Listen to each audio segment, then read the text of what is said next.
Oui, bien-aimé dans le Seigneur, to pesi lisusu Nzambe merci. Nzambe oyo aza maître ya temps pe ya circonstance. Nzambe oyo asali biso faveur, asali biso ngolu, ko pesa biso mukolo lelo na émission na biso, émission na bino sur les temps de la délivrance. Oyo tozalaka ensemble Nabino chaque lundi à partir de 7h, chaque mardi à partir de 20h, chaque jeudi à partir de 7h et chaque vendredi pour la intercession miracle, dossier, signe et miracle à partir de 20h. Na Facebook Nabiso ya Michel Katoka et na YouTube Nabiso ya Michel Katoka TV.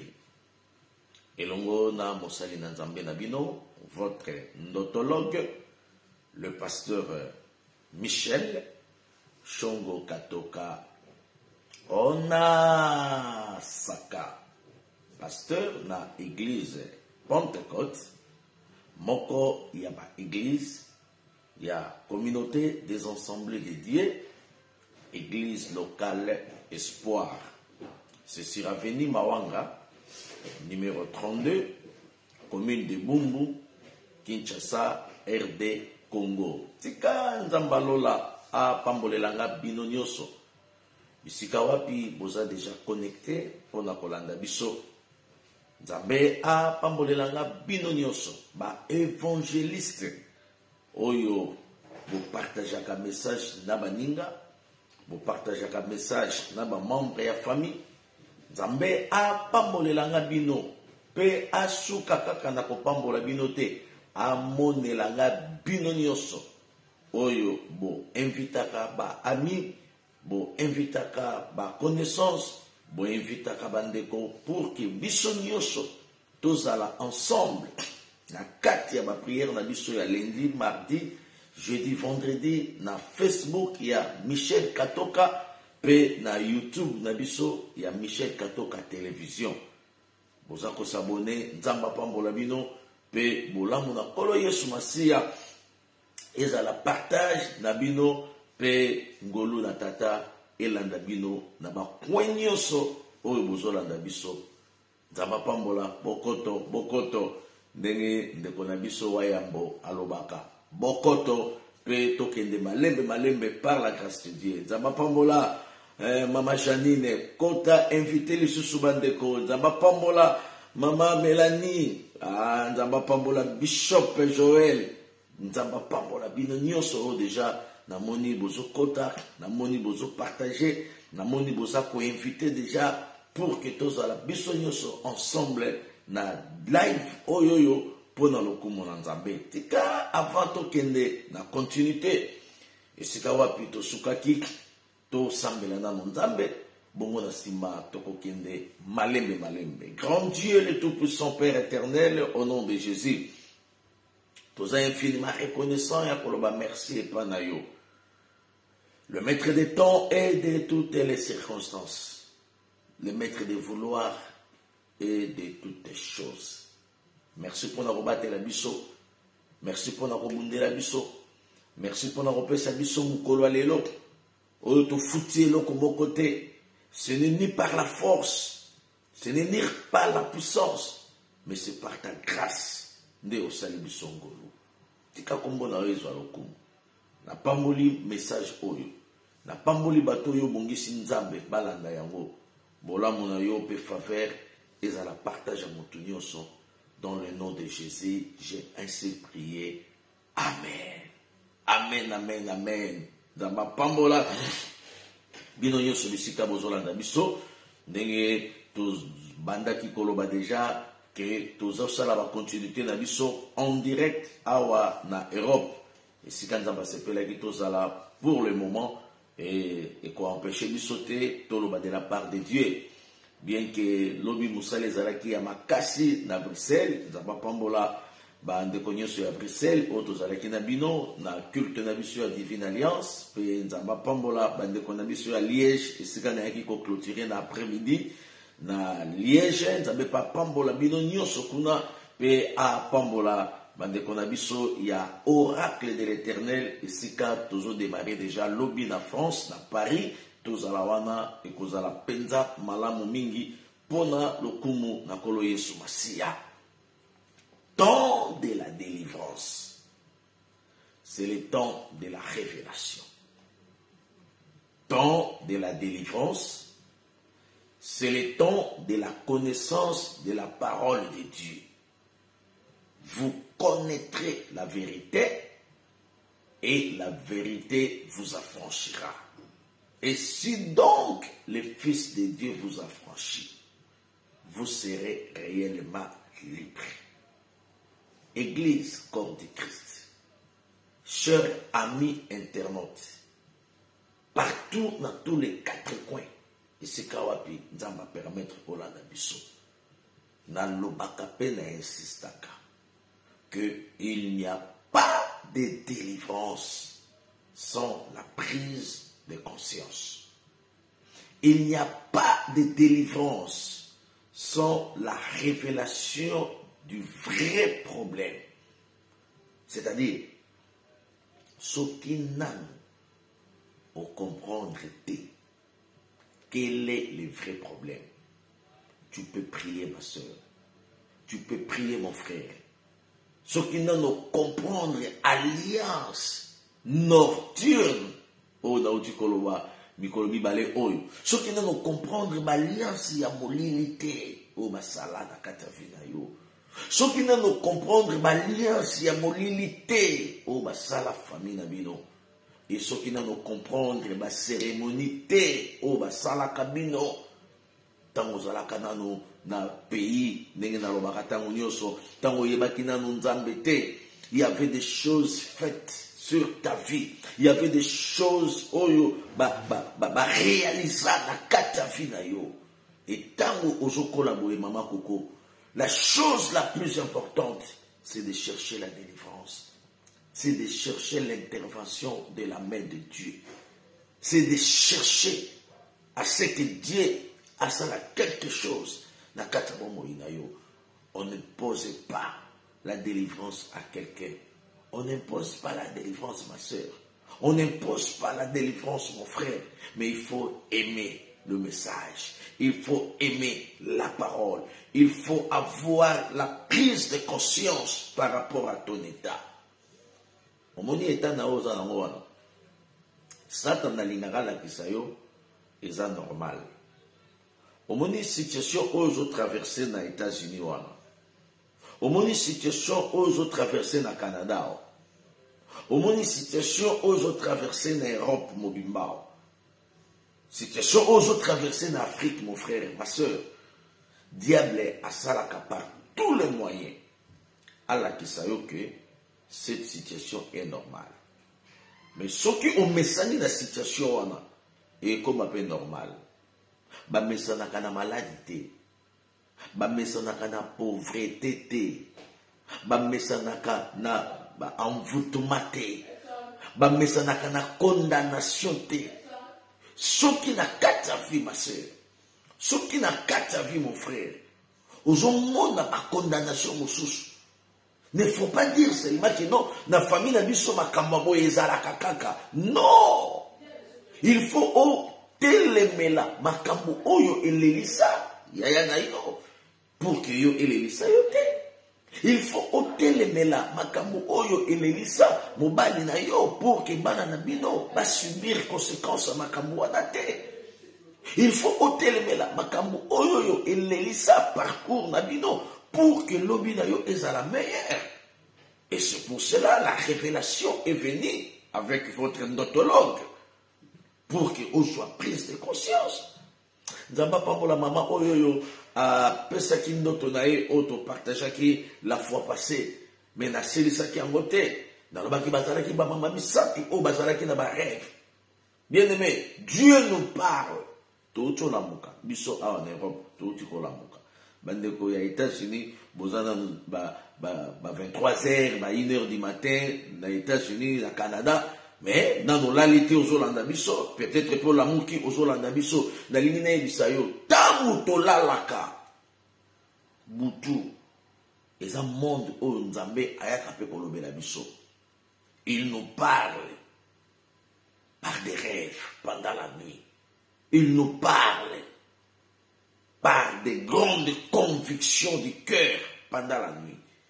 Et Dieu nous parle aussi dans le silence. Il y a des moments où il faut que nous kakaboye. Au fond de nous, nous pongi dans la chambre, pongi zoyate, yo kanisi milimo mabe, ils ont milimo mabe te, ils ont pongi mususu yuzo lukango, au kangi même misu, au ti même nzembo adoration, au lobi adoration oyo, écoute ça maintenant moi pongi, mais pongi zoyate, bien aimé dans le Seigneur, il y a des moments où nzamba kogi ko empêcher pongi. Pour que atia yo mutuna yo, atia cerveau na yo na raisonnement. Dieu nous parle aussi par nos propres raisonnements. Raisonnement na yo moko. Nzamba ko kipe ko ya abandi ko enseigner yo par le raisonnement. Oya yo moko. C'est pour cela un enfant de Dieu qu'il faut osala et na écoute. Il faut osala sensible. Cause la kaka prophécité ya pasteur wana, cause la kaka prophécité ya ndeko wana, okoki ko fanda yo moko, Dieu peut commencer à te parler calmement, azapenzamba silence, azapenzamba oya lobelaka mutu tangu mutu afandi kaka nyeboye, okangino kaka misu boye, ozomona lokola vidéo, ozomona lokola makambo moko ezo matana cerveau na yo, Dieu peut te parler. Et c'est pour cela moi j'ai dit à l'église corps du Christ, la sensibilité spirituelle est très importante. Ma réponse, sans l'intervention d'un homme de Dieu à côté, Dieu peut te parler. Ma fille, tika likamboana, tika musalawana, tika ndelawana, tika affaire wana, tika business wana, omoni ningi mobani relation wana, na mutu wana. Et donc ce n'est pas une prophétie, mais Dieu est en train de te parler en privé que mon fils, attention avec les chemins par lesquels tu t'engages. Keba na isikozo kota mona nanga. Keba na isikozo leka. Ofandi na yo zo prier même pas, mais nzamba zui cerveau na yo, nzamba zui contrôle la raisonnement na yo. Aibisho ke musala wana, nzela wana. Voyage wana, il y a distraction. Il y a la distraction. Maman, mon frère, dans l'âge, il y a 30, 40, il y a l'âge de distraction. Tout ce qui est là-bas, 17, 16, 17, à 19, moi, je 20. Bango bazana na distraction. Mais ils appellent malin monter. Mais dans l'âge net, il y a commis déjà mon colobo et papa. Vous êtes sur l'âge, il y a distraction parce qu'il faut autant à venir, il faut autant la lobby. Demain se prépare, aujourd'hui. Il y a mon Nzambe asunge langa yo et ce qu'on a dans au bimana monde, il y a distraction parce que distraction ils ont pris sur retard. Yo zo arrêter on jouer batté, kokanisate que pose au sala. Ou peut-être au sala, moi je vais retard parce que jusque là, il y a des points où on a nous réfléchir sur la montée. C'est pour cela, temps de la délivrance est. Dans le marathon de la délivrance, ils attendent, il y a révélation. Ils attendent, il y a connaissance, il y a parole de Dieu. Ils attendent, il y a discernement que Moutou a comprendre son état et pour chercher la délivrance. Et on ne peut pas chercher la délivrance, ceux qui n'ont pas comprendre état n'a bisoté. Molimo Mosanto asungela yo, Molimo Mosanto akambela yo. Et si ka wapi oyo ozolandanga nalingi to exploiter moi verset moko ya muke oyo kokotisa biso na kati ya prière oyo kokumba biso na kati ya révélation. Bien aimé, toujours verset oyo na autre côté ya lobi na divine alliance na Bruxelles basi mibale de 1 roi chapitre 3 verset 16 à 21. Na ligne to exploiter en molimo mosanto tchenga à cœur na partager na yo peut-être aujourd'hui qui t'a Rolanda ngate et peut-être Rolanda qui pengai mais keba pondu oyo olambi lelo na oyo lobby mieux c'est ça pondu mais kozala na gumo côté et ozala ndenge mo côté matembele oyo olambi lelo na oyo kolamba mercredi to jeudi nyonso kozala matembele mais ozala ndenge moko te landanga lisusu mpona yebisa yo bamakambo nini oyo ebombamaka pour que mutu aluka elongi ya nzambe te, pour que mutu aluka délivrance à vie na ye te, pour que mutu avance te. La Bible dit ceci: j'ai des projets que j'ai formés sur vous, dit l'Éternel des armées. Ton Dieu, papa, a un projet sur ta vie. Ton Dieu, maman, a un calendrier pour tes enfants.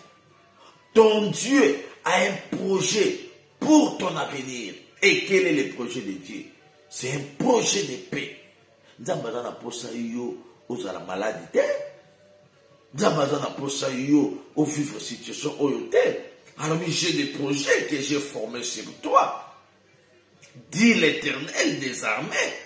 Ce sont des projets de paix et non de malheur. Dieu a un projet de paix. Le projet de paix. Les années, que tu sois en bonne santé. C'est ça le projet de paix pour ta santé. Ozala na nzoto malamu. Ozala na nzoto kolongono. Ata musala ezate, mais nzoto ezala makasi.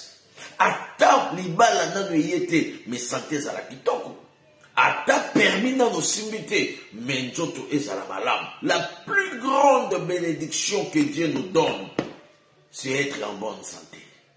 Yamo nazo sambele sikozo landanga nzambe apesa yo nzoto makasi na kombo na Yesu. Ba maladi ya mike wana, ya ba diabète, ba maladi ya mike wana, ya ba sucre, ya ba tension, ya ba cancer, ba maladi ya mike wana, ya ba AVC, ba maladi ya mike wana, ya ba dépression, ba maladi ya mike wana, et libérer nzoto na yo au nom de Jésus-Christ. Il a dit dans sa parole: je souhaite que tu prospères en tous égards et que tu sois en bonne santé. La pensée de Dieu sur toi est en bonne santé. C'est la parole. Dans 3 Jean chapitre 1. Alors, je souhaite que tu prospères en tous égards. Na bombi na ngama prospérité. Mais na zuka paragraphe B. Et que tu sois en bonne santé. Nazo sambela. Ceux qui ont la maladie moko. Ou ils ont dérangé vie na yo. Nazo déclaré au nom de Jésus que cette maladie te libère. Au nom de Jésus-Christ. Votre corps est le temple de Dieu. Votre corps, ce n'est pas le temple de sida, de cancer, de cirrhose de foie. Votre ventre est là, ce n'est pas pour les opérations. Il y a myome, il y a cancer, bon, opération est belé. Mais ton corps est le temple de Dieu. C'est là où Dieu habite. Bien aimé, la maladie est qui cause un pouvoir Nicolas Nzoto na yote. Nazako anile na kombo na Yesu. Ba maladie nyoso ya kobuakela. Nazako anile na vie na yo. Ba maladie nyoso héréditaire. Nazako anile na vie na yo. Maladie yo papa na bino abela. Yo ko bela ngote na kombo na Yesu. Maladie yo mama na yo abela. Na arrêter force na mo. Na arrêter hémorragie na mo. Na vie na yo. Et quoi arriver na kombo na Yesu. Aucun malheur ne t'arrivera, ma sœur, parce que celui qui est à toi est plus fort. Celui qui est à toi est plus grand que la maladie de votre famille. Mon numéro de tous les jours, mon numéro de tous les temps, c'est 00243 89 89 19 374. Numéro à Congo, Nenazo Salela a na poto. Benga na numéro na ngana ya Congo, mais soko lingo benga na direct na numéro ya awa. 0032 495 133 680. Même na France awa, okozwanga sans problème na numéro na ngawana ya poto on a salé la tango nyoso numéro nanga oboyi bibino nyoso 0032 495 133 680 okozwa biso na direct okozwa biso partout na Europe awawa pe tokozwa temps ya kosolola. Votre endotologue est avec vous ici pour un peu de temps pour que tous les qui sont ensemble na ba prière. Bien-aimé, Nzambe Montazolo Mangaïte, alors j'ai des projets que j'ai formés sur toi. Les projets de Dieu sur toi, c'est les projets de paix. Les projets de paix, c'est-à-dire, moi Nawana a rejoindre Yosukozalaka. Les projets de paix, c'est-à-dire, visa wana epe samelaye pour bamususu bazawana pe bazozwa yango. Les projets de paix, c'est-à-dire, nenge muninga wana abalaki, asalaki, majimo côté, le Dieu de la justice paix abalisayo. Les projets de paix, nenge assigné CDI na ye, yope o monaki na misu na yo, c'est pour te dire que ton tour aussi viendra. Kusala makambo na précipitation te. O kende ko simba bisika basimba kate. O kende ko nyata bisika banyata kate. Molimo mo santo asongelanga yo. Pe molimo mo santo akambelanga yo. Esika wapi ozolanda biso. Na lingi na partager na yo pendant quelques minutes histoire oyo na mukanda ya 1 Roi chapitre 3 verset 16 à 21. Bazubete la biso lisolo ya basi mibale. Et puis, il a mis 2 femmes prostituées. Baye et pas un roi. 2 femmes. Bible pesi identité na bango. Tala. Na oye bisayo, hein. Ceux qui osent en sa délivrance. La première des choses, tu dois connaître ton identité. Ton identité spirituelle est comment? La représentation de ton identité, c'est comment? Tu es représenté par quel symbole spirituel? Et votre famille est représentée par quel symbole spirituel? Et comment le briser? Comment le condamner? Comment le paralyser? C'est très important. Bible bandi balamoko balobi 2 femmes prostituées. Basimi balé ya prostitution. Basimi balé ya ndumba. Ba pesi identité na bango. Zamba pambola mama kokwa komiango. 1 Roi chapitre 3 verset 16 à 21. Basimi balé. Mais eloko nazolingana tirer attention na yo. Ba bengi bango basi ya ndumba. Basiliki te. Ba betili bakute. Po ba yebaki ke ezalaki identité na bango. Tala. Ceux qui sont poussés dans pembeni roi, il faut reconnaître l'identité na yo. Ceux qui sont poussés pour ta délivrance, pour la délivrance de ta fille, pour la délivrance de ton fils, pour la délivrance de ton mari, pour la délivrance de votre famille, la première des choses, tu dois demander à Dieu. Yakoyeba l'identité de votre famille. Quelle est l'identité de votre famille? Quelle est l'identité de votre mari? Je ne parle pas de l'identité française au Yazanango. Je ne parle pas de l'identité belge au Yazanango. Je ne parle pas de l'identité américaine au Yazanango. Mais je parle de votre identité spirituelle.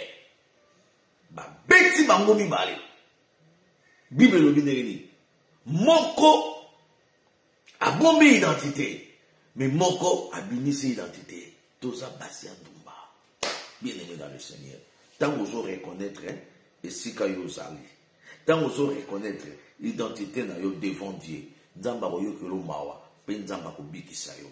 Tant vous aurez reconnaître, et si ka yo uta.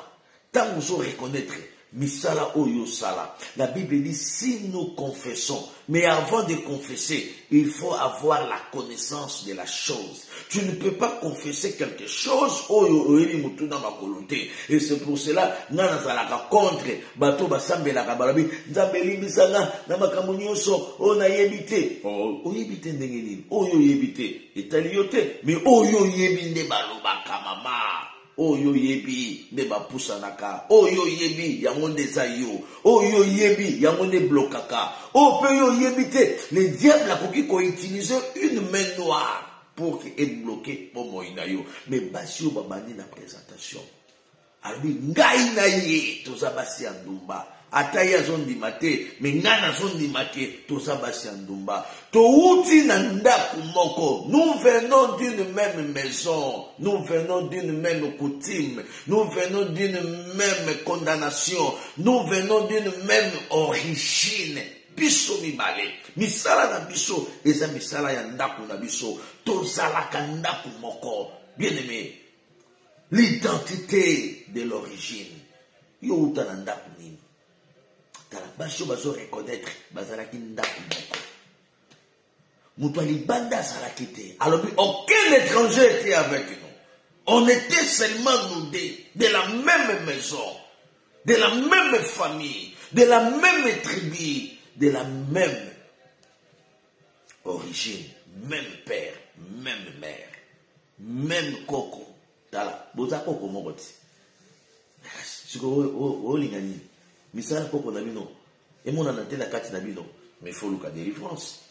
Sur le cas de délivrance, c'était l'incarnation des œuvres maléfiques, l'incarnation des œuvres nocturnes de votre cocobar. Et qu'on y a peine à katafina yo.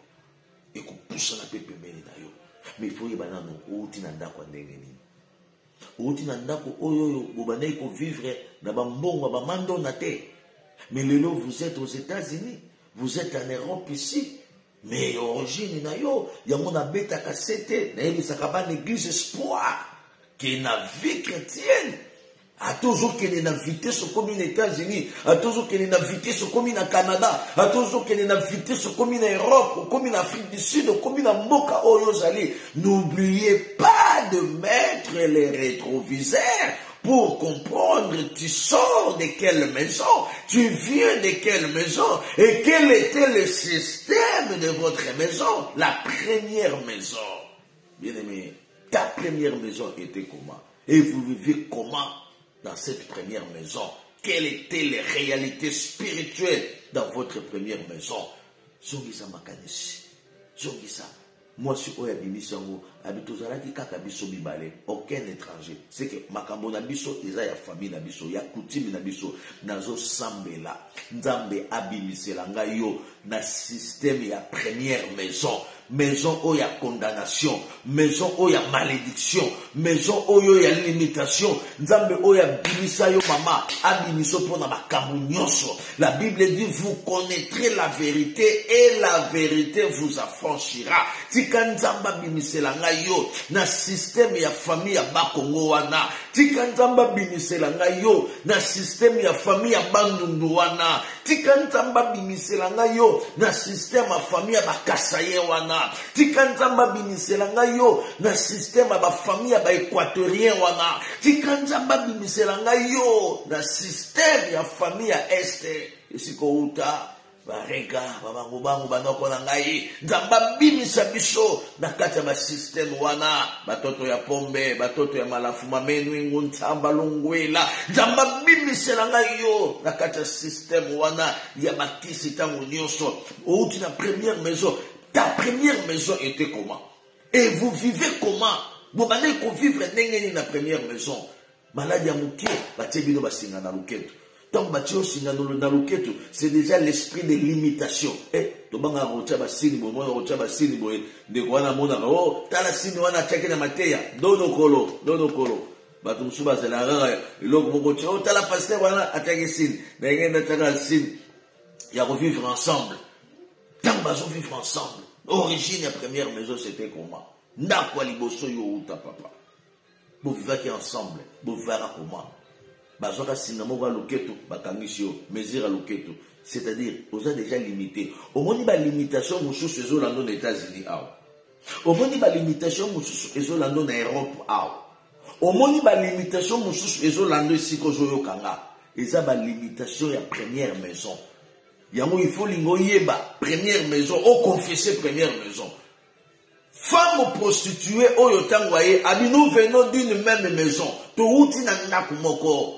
En d'autres termes, touti na loge moko. Tala. Au moins, nous avons na kata loge wana. N'ayebisi yo, au luka mutako pese, bana leki no bako kota na ba jena yo wana te au nom de Jésus-Christ. Bana yaya na yo, bana ndeko na yo, bako kota na ba pratique wana te kachika jina na Kristo Yesu. In the name of Jesus. Oko luka mutu. O mona mutu oko lekisa te. Na emission oko mona mutu te. Parce que bango déjà va comprendre origine ya première maison babimi. Bazala posa prima bima. Yo pe il faut bima mon frère. Qu'est-ce que tu as gagné depuis que tu es dans ces sciences? Aujourd'hui le hôtel. Aussi le côté na émission, au l'église era pamba 9 ans yangoyo na science wana, 9 ans yangoyo mais au avancé, ça c'est un esprit de stationnement spirituel. Nous venons d'une même maison. L'identité de votre première maison c'était comment? Makamoni n'est le cas de la première maison. La première maison d'influence à la vie à mon tour. Ba vie à batou lelo eza influencé na milliers au bazana noté. Mais leur vie est influencée par rapport à l'origine de la première maison. Yo utana ndako ndenge nini. Ndako nganga bandeko ya chaque 23 heures a sukoli bino maboko. Asili suko la bino maboko. Azuma yuana. Bola musa batu. Bola musi. Bola musa Yann Marie. Yann Maria lalaki. Yann Maria ye. Bola musa ya Susana. Ya Susana lalaki. Ya Susana ye. Bola musa via wabuza. Bola musa pe ya kondoko. Ya kondoko alamuki aye. Vous se retrouvez dans 0 heure dans 4 salon. Vous se retrouvez dans 0 heure dans 4 ndaku. Tatana bino zalaki wana père moko boya uti na bandundu, père moko boya utaka na kota mbujimai, père moko boya utaka na kota katakokombe, na kota loja, na kota lubefu, na kota shenga dimanja. Wedangando. Wedangando. Auti na kota ya wedangando.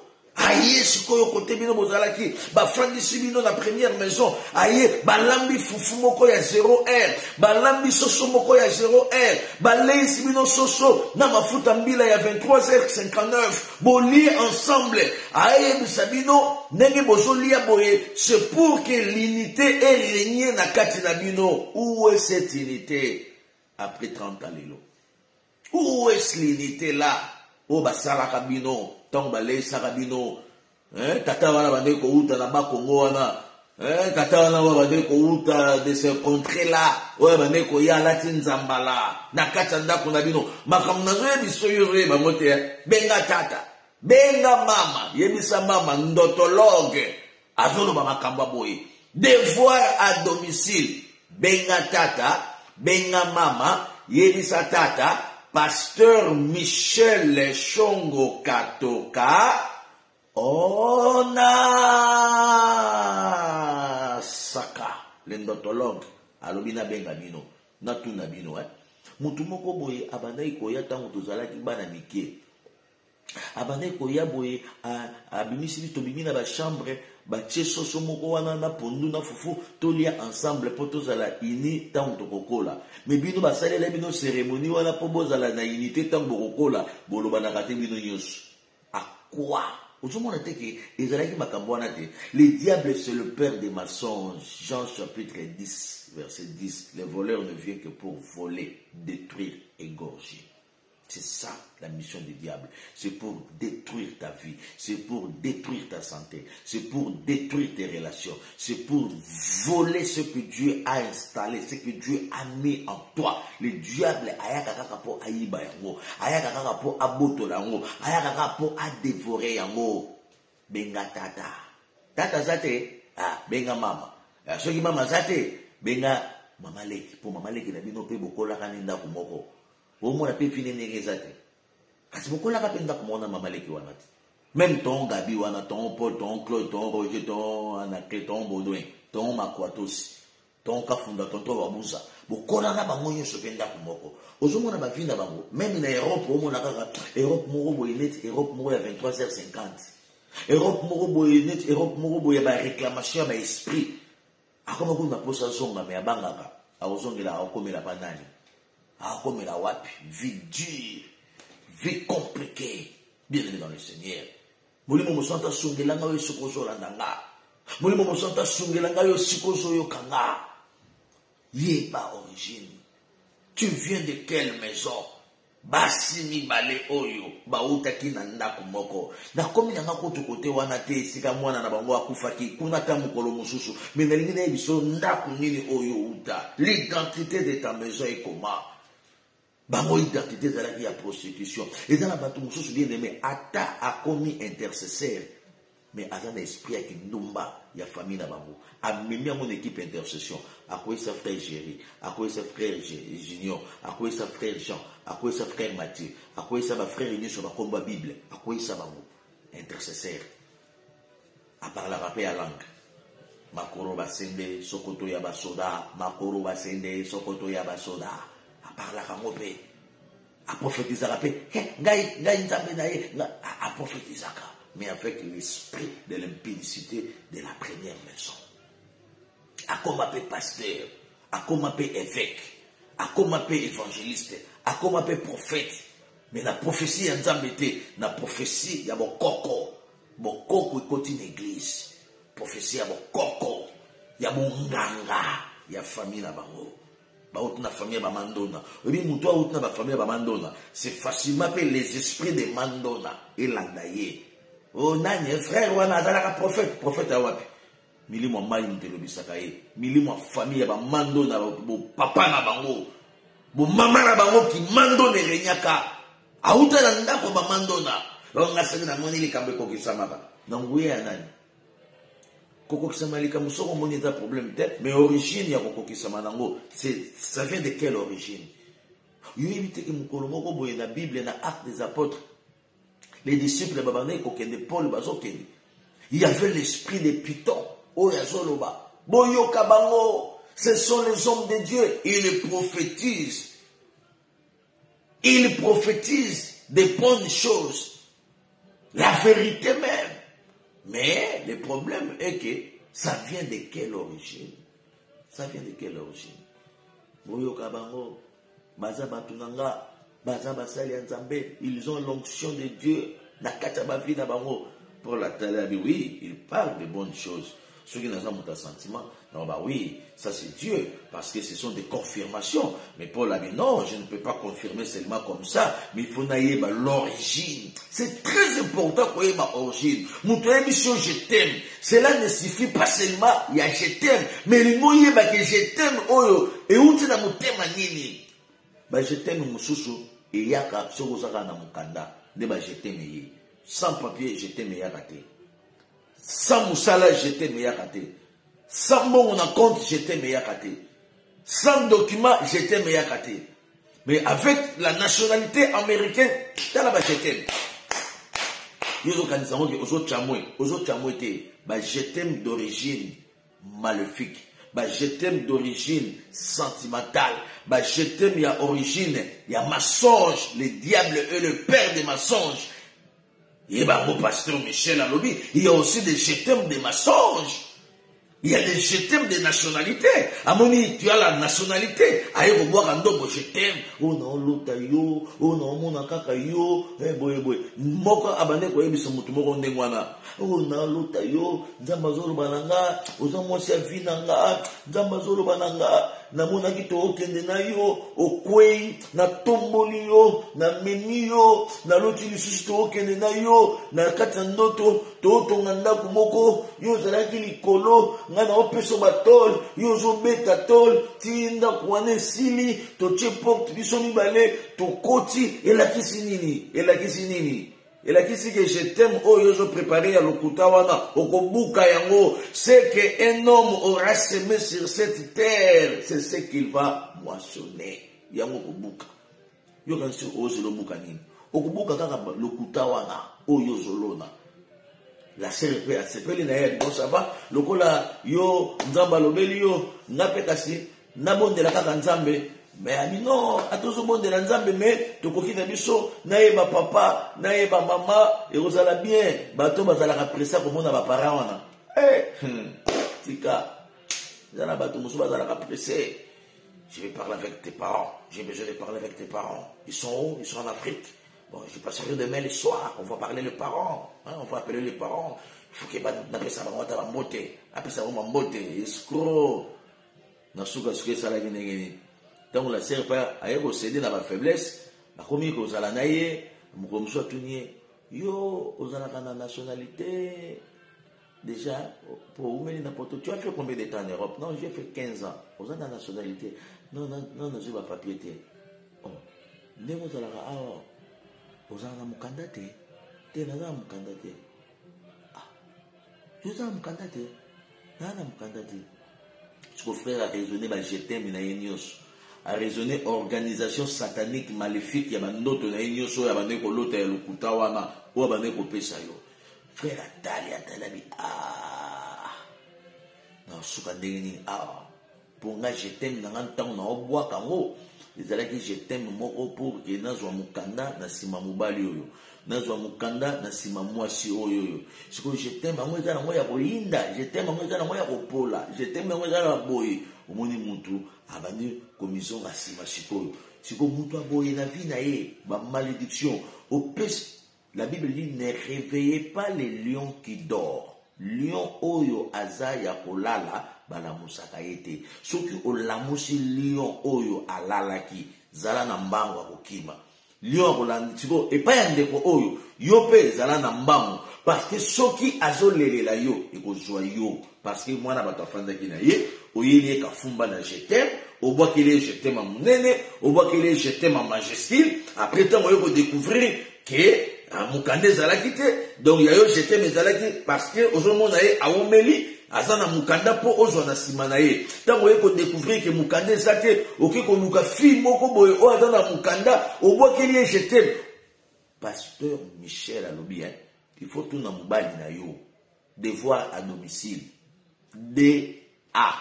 devoir à domicile retourne na ye c'est ndotologue alobi je t'aime oyo penda obwakelanga ezalaka je t'aime ndenge nini po oyebaki nazalaki na mukanda ndo obwakelaki nga je t'aime to oyaki kaka pour que je t'aime ya bolingo. Dieu est amour bien aimé na kati amour wana ezala bamour ya basorte ebele toala bamour agapé toala pe na bamour mosusu yo moko oyebi filéo tozala na bamour mosusu ya sentiment kaka ya kolanda kaka mais soki oconstitue vie na yo na makambo boye eza yo te eza première maison boutaki na première maison père na bino azalaka nganga lokuta escro bato nyonso bayebaka ye na katakokombe bato nyonso bayebaki ye kuna na kote ya mboka na bino kuna na kote ya chilenge nyonso bayebaka ye ke abanda kotinda bakake me bakake mosusu ezalaki ya lokuta ezwaka bainnocent siko deja yo wuti na ndako wana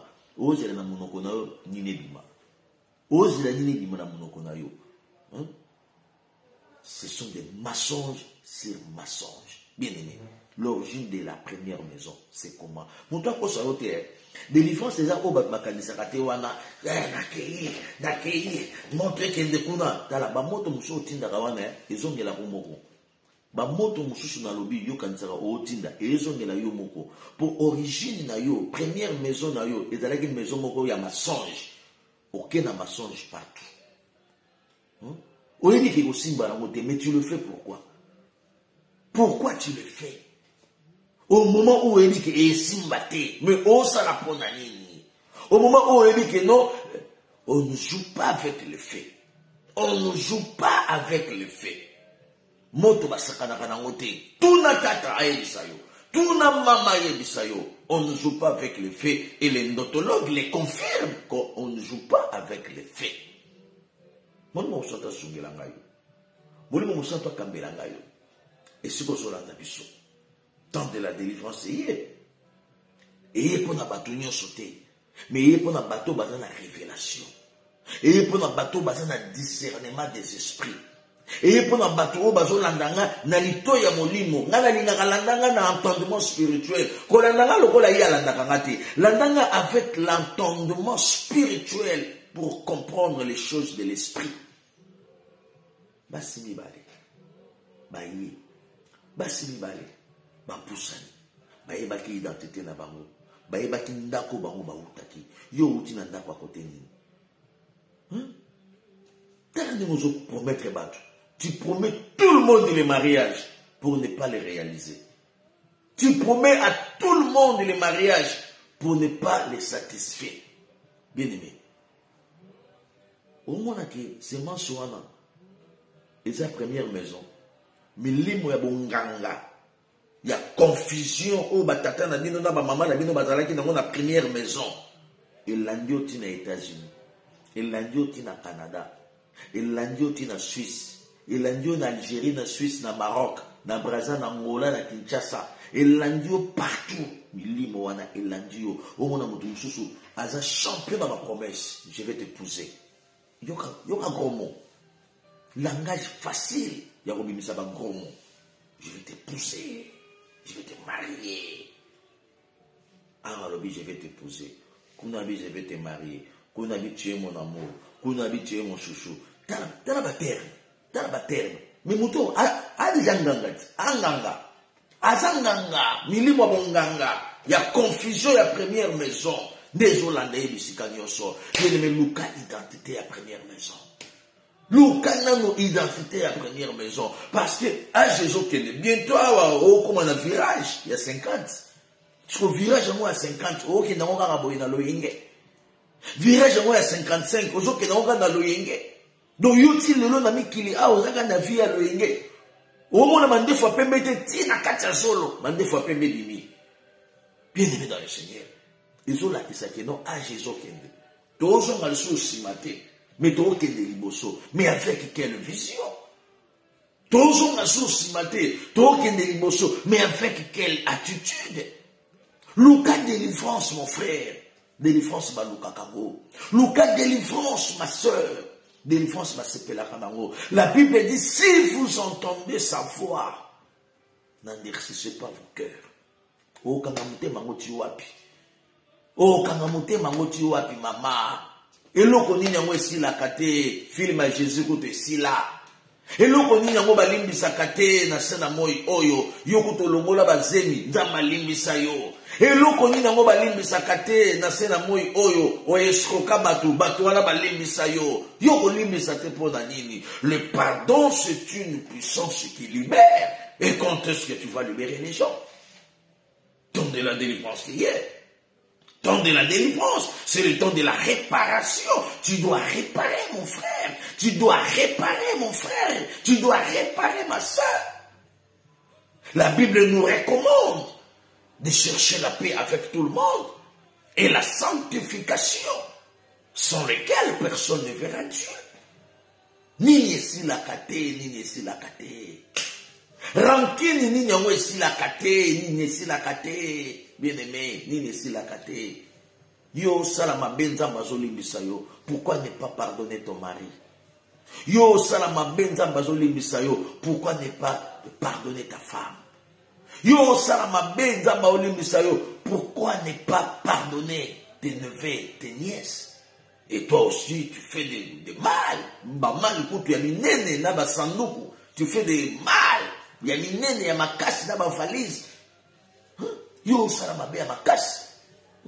Musalo to salawana, il y a de l'escroquerie. Mais nzamba zotika yo zo vivre.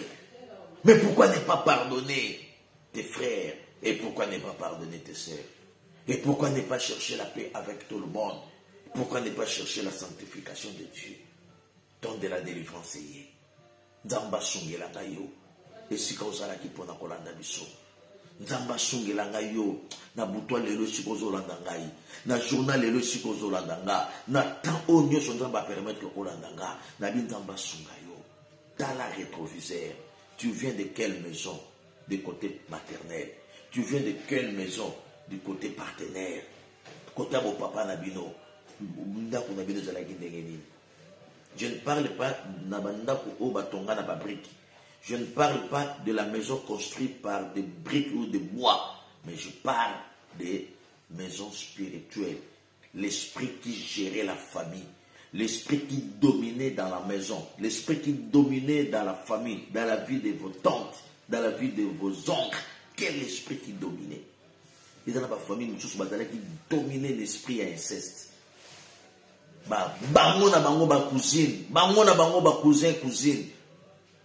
Donc la kata ndako wana, bandako moko ya chimba, ndako moko ya edenge, ya ba edenge da kolo, ndako milimo mabe, ndako ya inceste, ya Georges, abimana ya Antoinette, ya Gérard, abandeko bimana ya Philippine, ba cousine.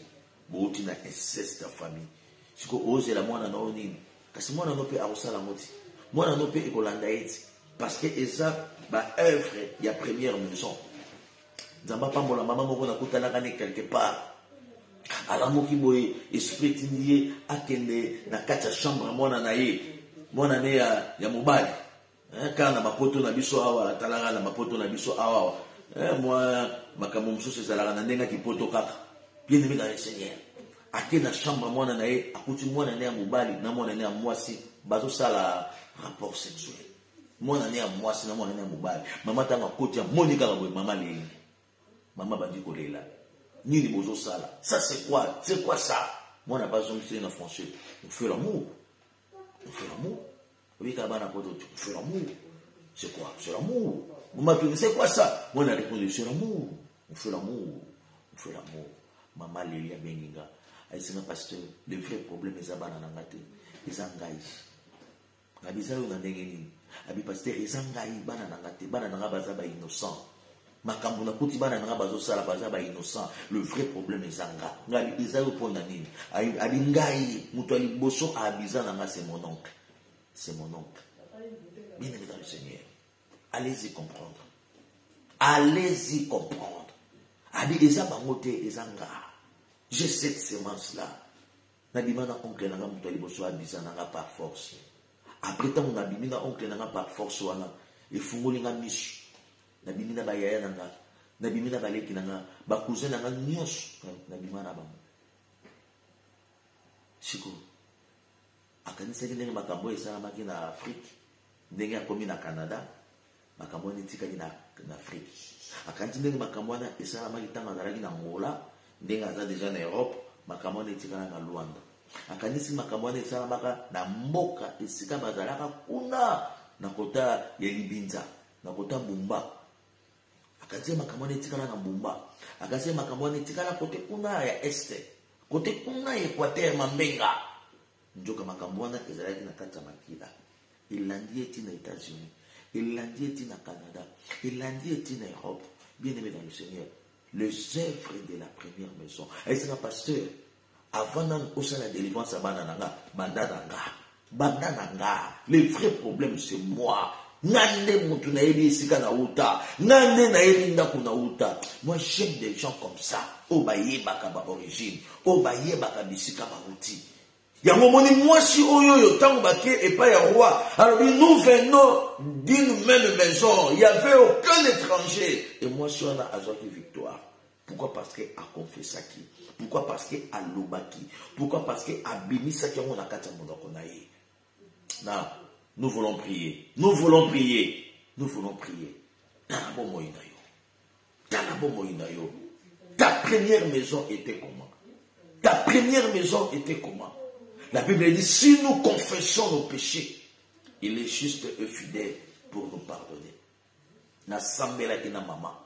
Na bi na baby si ba alliance sa première maison. Na baby si ba alliance sa première maison. Et na yo sambela pona bana pour implorer seulement la grâce. Parce que bana bazala qui conséquence, il y a une sémence au maman, alonaka, to balonaka, et pas ya maman. Balona nini, et pas na yo, na première maison. Tikanzambe, apa bolenga bino nyos. Bisika bozala qui ebele, pour na kolanda votre notologue. Kobosa na te chaque lundi, na 7h. Chaque jeudi, na 7h. Chaque mardi, na 20h. Chaque jeudi, chaque vendredi, na 20h. Sur Facebook, Michel Katoka, na Facebook. Na YouTube, vous s'abonnez massivement, Michel Katoka TV. Partagez le lien Oyo, na bandeko. Abonnez-vous massivement pour que l'enseignement na biso et continuer et que ça la malam. Nzamba pambola biso. Le lieu qui lundi n'a parlé. L'objet mardi. Tozala en live, pensate parce que nous avons un séminaire na Paris. Mardi, nous avons un séminaire na Paris. Donc, nous allons en direct na mardi parce que nous aussi les retard. Mais nous allons en ligne na séminaire na Paris. Yangwana na ngene bisao déjà vendredi nous allons en live parce que vendredi nous allons en prière na Nemours. On va dans le séminaire vendredi, samedi, dimanche, l'après-midi, na Nemours. Bana Nemours, tokutana. Et qu'on a pour dans le cours, na colonne biso yesu.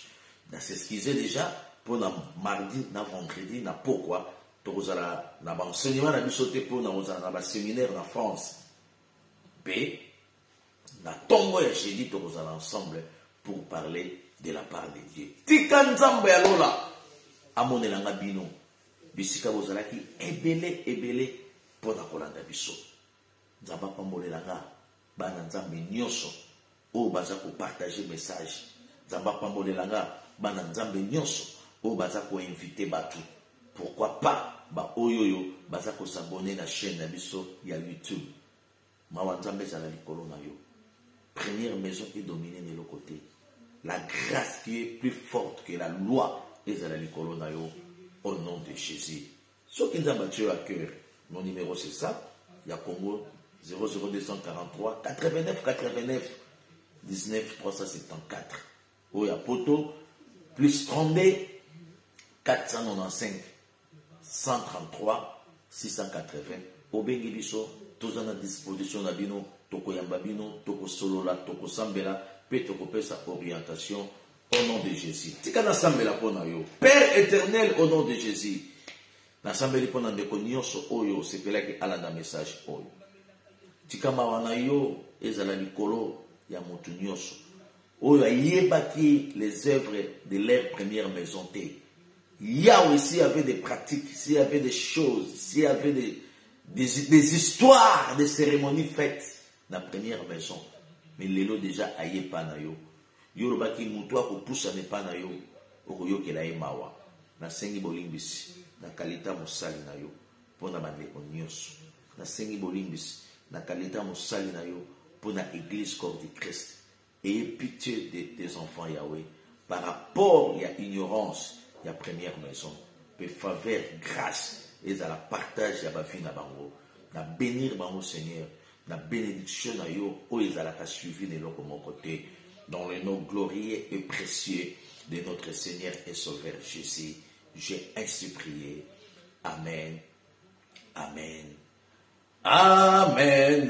Tika nzambe azalanga bino. Tika nzambe apambolelanga bino. Bisika nyonso bozalaki ebele pona kolanda biso. Tokutana lobby mardi na oracle de l'Éternel na Katia Paris et pas ya pasteur Simeon Kadila. L'endotologue sera là pour un programme magnifique de la délivrance. Nzamba monelanga bino, nzambe apambolelanga bino, bisika nyonso bozalaki ebele, partagez pour la gloire de notre Seigneur et Sauveur Jésus-Christ. Ezalaki yabino mosali, votre endotologue, le pasteur Michel Shongo Katoka Ona Saka, depuis l'Europe.